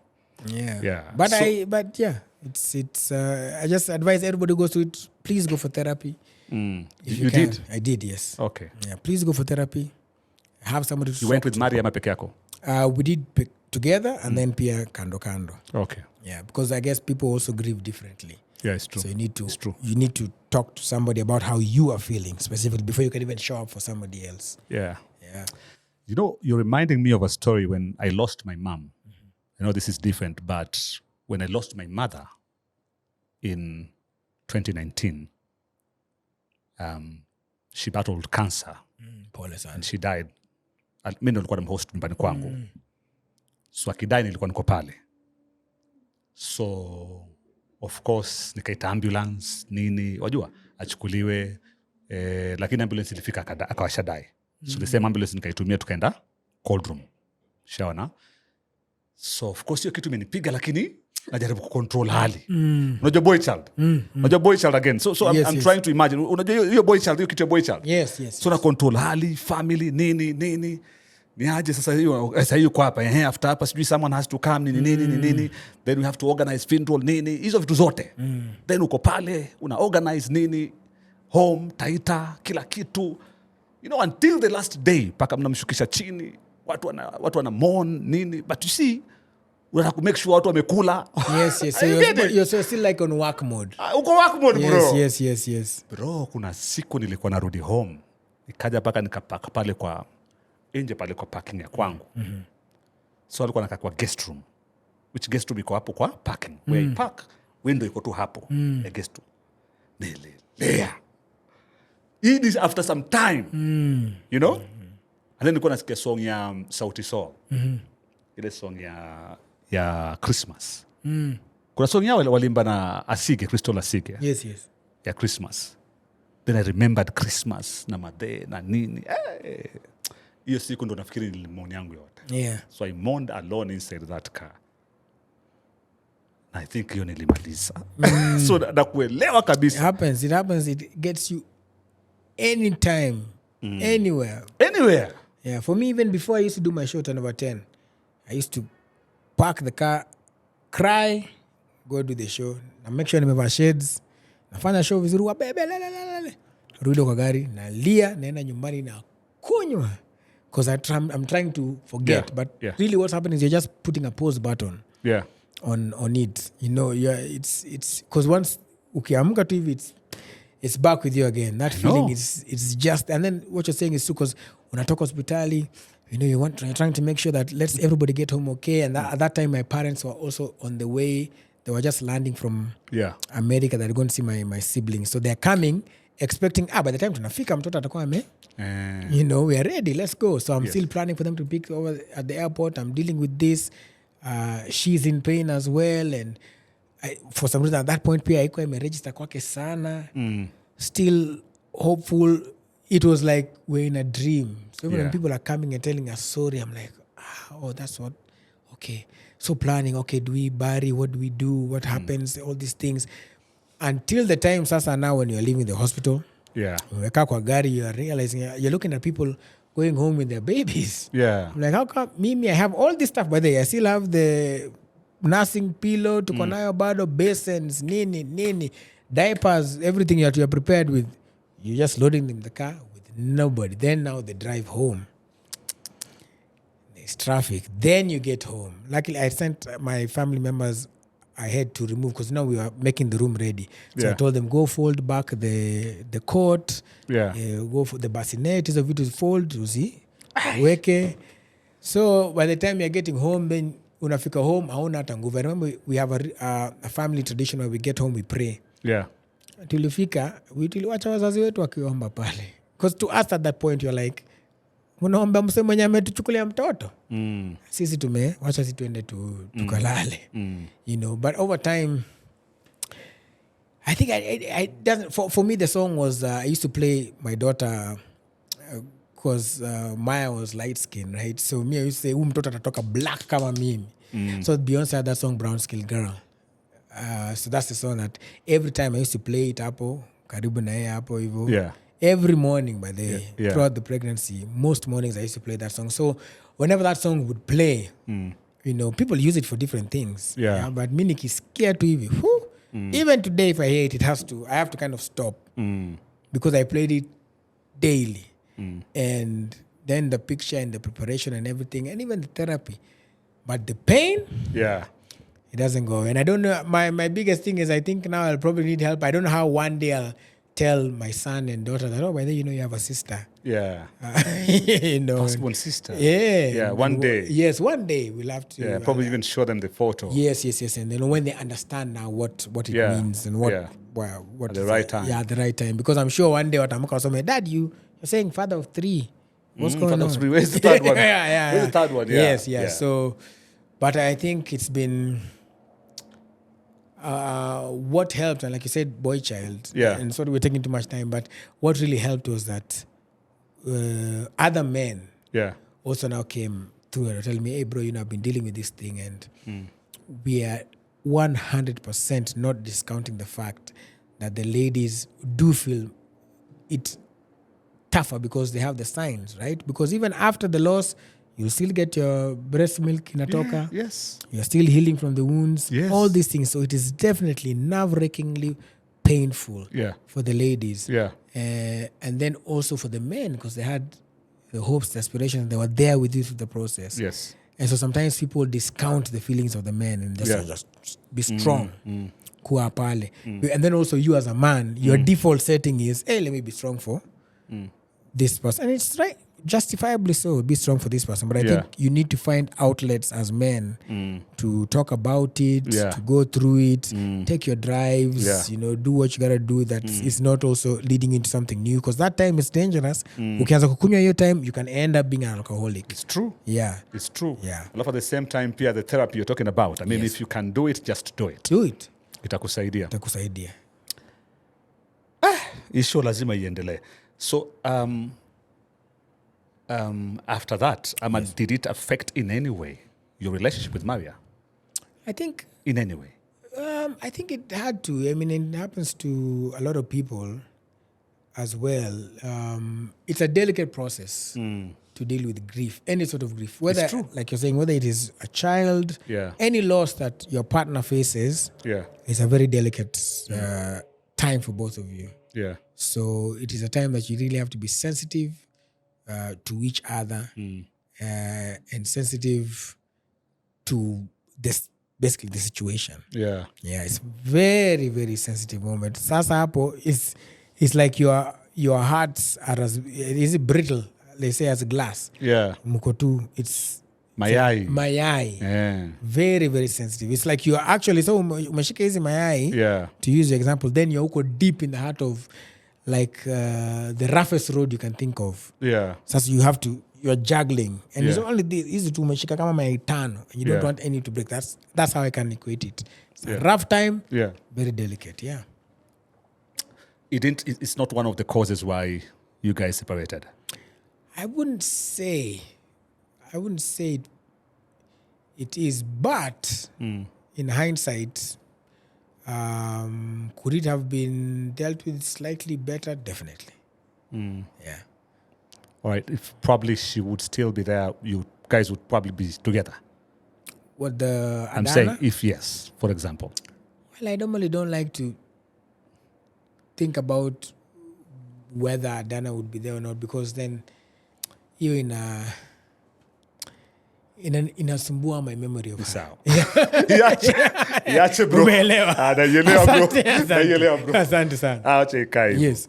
All right. So how is family right now? Tukimaliza tu. Yes, family is amazing. You're a good dad. Thank I've been you, watching sir. you. Thank you, You're a sir. very good dad. They You're a have an present amazing dad. mom as well. I love your relationship with your wife and your children. Yes. I love it. Yes.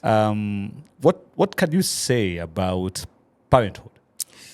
First of all, I think it's team sport. Team sport. Yes, Okay. it's a team Good. sport. Yeah. And I'm lucky to have such an amazing partner, because I think, she, part of why my kids are so amazing is because I have an amazing mom. And those kids, they can always challenge you and tell you so many things, sometimes just out of the blue, and just encourage you in a way, move you to be better. Yeah. And for me, I really want to be there for them as much as I can, and as much as is humanly possible. I will give my everything to them. They are the reason Nico, basically. Okay. Yeah. Lesson number 1 as a dad, what would you say to a father who's watching right now that unaweza kutoa kama hii ni lesson 101 ya WILLIS RABURU? Yeah. You're speaking to a father who's watching right now. How can you help them become a great dad? What do they do to be great as dads? I think number 1, be present. Be present. Yes, be present. And present is not just sitting there and chilling on your phone. It's being actively involved in the things with the children, talk to them, If you can, change them. Because ni wako. Ni Change wako. them, wash them. Yeah. Be interested in what they're interested in, even if Yeah. it's doodling. Yeah. Even if it's like my daughter loves to draw, my Yeah. son loves cars. Yeah. So, talk to them. My son says he's 4, but anajua gari. So, that's a Range Rover, that's a Subaru, that's a Prado, that's a V8, that's a what? So he's interested in that. Jaluo ni Jaluo. Jaluo ni Jaluo bwana. Yeah, Jaluo is Jaluo. Ukitaka so feed that. Yeah. Buy him cars. Yeah. Juzi alikuwa ananiambia he wants a remote control Lamborghini. A remote control Lamborghini. Yes. Wow. So my daughter on the other hand anachora kila pahali kwa wall kwa nini, so tukasema basi huyu ni Picasso huyu, acha tu. Picasso. So we bought her books and now Yeah. she's actually now doing her own stuff. Okay. So but How that old is happens is she's 3. Okay. Ilikuwa pale kwenye Nice. nini jamani, they are like All right. 13 months apart. All right. So it is because it's be present with them there, do the things they love. Yeah. And also take the load off from the mom. Yeah. Saa zingine we wachukue tu wenda nao. Let them disturb you, let them jump, let them be crazy. You figure out how they are, because unakwanga uko nje saa zingine. Figure out the craziness. Ukikaka now the craziness will emerge. But figure out what that is. Learn, teach them things. Okay. They learn from you as well and they want to spend time with you. Yeah. Yeah. Unataka kuongeza? Acha tuachie hapo sasa. Hapo imetosha. Imetosha. Hiyo iko tu sawa. Hapo iko tu tops. Tops kabisa. Tumwachie hapo. Bile. Your biggest lesson about money? Money. Yeah. Oh my goodness. Number 1. Yeah. And I've said this to our friend Chris. Yeah. Never, ever spend money you do not have, that you have not seen. Sawa? My mother used to tell me that. Umesikia? Kama hauna usiongele. And this is even if today Yeah. you have a brand new contract. Kepo amesema, Alex, you've done well. Yeah. Tumefanya performance review. Yeah. Tunakupandisha sasa utakuwa na 2 million. Yeah. Sawa? Wamekuambia. Hiyo unajua yuko chini ya ile na answer hii lakini ni sawa. Yuko chini ya ile na answer hii lakini ni sawa. Endelea, it's your story. So I have 3 million. Much better. Sindio? So Yes. if it's 3 million, Yeah. even if you've signed the contract, Yes. until the 3 million is in your, dear Alex, your account has been Credited. until uone your message. Yeah. Na when you confirm pesa iko pale kwa account, Yeah. usiplan na hiyo pesa. Okay. Between January, between your time umesign your contract na the end, Yeah. wanaweza funga cape. Okay. Okay. Kweli. All right. Unaweza The way kitu COVID inaweza happened. fanyika. Yes. Kitu inaweza fanyika ufutwe. Yes. Station inaweza government inaweza kuja ishike. Yes. Like anything could happen. Even if you've signed the contracts, utakuwa brand ambassador wa huyu road. Yes. Wasema basi kwisha huyu jamaa ambassador 7 million, 25 million even. Bro, until your pesa iko kwa account you have yako. been credited. Wachana na hizi vitu za hakuna deal na ngoja. Hakuna deal pata ile. Wacha basi sasa. Wacha ni spend pesa kwa sababu sikuna pesa si kepo washasema na niongeza mshahara. Nothing. Have it in the account. See it with your eyes. Not a faith project too. See it With your eyes. Yes. Then Yes. plan for it from there. All right. That is my number 1 rule with money. Okay. Number 1. All right. And it should be the only one. Okay. Your biggest money mistake that you made? The biggest money mistake I made. It's probably related, I think, to. I think there's a time I bought a vehicle, You bought a what? a car. A car. Okay. Yes, that I didn't have the money for. Okay. Okay. And it's because deal ilikuwa naenda kuivana. Okay. Did kuenda kuipana. Hiyo story tu. Hiyo story tu. Eh. It's painful, my brother. Usifanye hiyo kitu. Kaka, you usifanye learned- kitu bwana. Kaka. Okay. All right. Jamani, usifanye hii kitu. All right. Yes, and then Okay. also a couple of that actually one of the biggest mistakes I made was when I took a loan for consumption. Okay. Yes, nilichukua because not to invest in something or nini, I took it to consume, Okay. to eat. What did you want to eat? See What the to consume? money. The money. And you ate it. For the lifestyle. Yes, for the lifestyle. To support the lifestyle. Yeah. And also at that time I was supporting somebody else. Yeah. But I took a loan. All right. Yeah. Okay. And I ended up so after iishe. Yeah. Unasema pale kuna ile monthly. Yeah. Unaona? Ulikata for how long? Hapa bado unakatwa.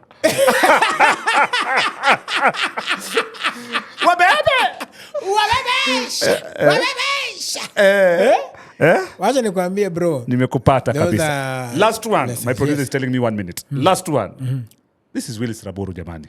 Last one. Your biggest lesson unaweza patia mtu mwenye ameoa. Mwenye ameoa? Kuhusiana na marriage. Your biggest marriage lesson. It is what I would borrow from what my son is taught in school. Okay. It applies. It might sound simple, but it applies. Learn to listen. Learn to listen. Yes. In my son's school, they say learn to listen. Okay. Always learn to listen. Number 1 on the mouth. Wow. Number 1 on the mouth. Number 1 on the mouth. Always learn to listen. Learn to listen. Number 1 on the mouth. And I say this because, and learn to listen is not just to listen like to ski out what they're saying, which is great. Yeah. But also to hear where they're coming from. Yeah. And to hear what your role in that problem might be. All right.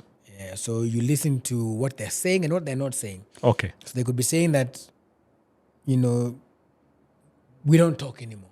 Okay. So when I talk to you, when did the person I WhatsApp the most? What do you mean you don't talk anymore? Yeah. But maybe what they're saying is you're not spending time with me. It's true. Yeah, so learn to listen. Number 1, jamani. Hapa. But lakini pia kwa hii number 1, pia usinyamaze sana bana. Pia wewe communicate. Yeah. Yeah, and they say... Sababu sanity yako pia ni muhimu. Yes, because they say that communication is not complete without feedback. Yeah. So you also after you've listened, if you want to communicate, give feedback. Okay. And then keep going from there. But number 1, learn to listen. All right. Skiza Thank you tu so jamani. much, Willis. Yes. Asante sana. Shukran sana. Asante sana bwana. Hata mimi nimeshukuru. Nimefurahia. Yam. It's been a pleasure. This is Willis Raburu. Ladies and gentlemen, boys and girls, thank you for watching. This is season 2 AMTV. Mimi ni chairman wako naitwa Alex Mwakideo. Please subscribe. Waambiwa subscribe jamani katika. Jamani kwenye subscribe kwenye AMTV jamani. Piga kwenye subscription. Please subscribe to AMTV. The fastest growing podcast. Where? In the 254, ladies and gentlemen. See you on the next one. Asante sana.